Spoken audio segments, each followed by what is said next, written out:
Friends, இங்கே பாருங்கள், நம்ம ஊரில் பொங்கல் வருது.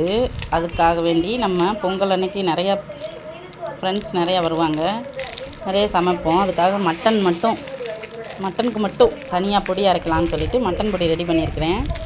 இதோட மெஷர்மெண்ட்லாம் எனக்கு சொல்ல தெரியாது, ஆனால் ரெடி பண்ணியிருக்கிறேன். இது எப்படி இருக்குதுன்னு சாப்பிட்டு டேஸ்ட் பார்த்துட்டு அதுக்கு பிறகு உங்களுக்கு இதோட மெஷர்மெண்ட் நான் சொல்கிறேன். ஓகே, இங்கே பாருங்கள். இதில் சேர்த்துருக்கிற பொருள் மட்டும் இப்போ சொல்கிறேன். வரமிளகா, அப்புறம் மல்லி, சோம்பு, சின்ன சீரகம், மிளகு, கசகசா, பெருங்காயம், இது என்னது அன்னாசி பூவா, பிரியாணி பூ, அப்புறம் பட்டை, அப்புறம் இது என்னது ஜாதிபத்திரி, அப்புறம் இந்த இலை பிரிஞ்சி இலை, பெருங்காயம், அப்புறம் என்ன போட்டிருக்கோம் அவ்வளோதான். மிளகு போட்டிருக்கோம் பாருங்கள். இது நல்லா இருந்ததுன்னா இதோட மெஷர்மெண்ட் சொல்கிறேன். நான் இதான் ஃபஸ்ட் டைம் அரைக்க போகிறேன். பாய்.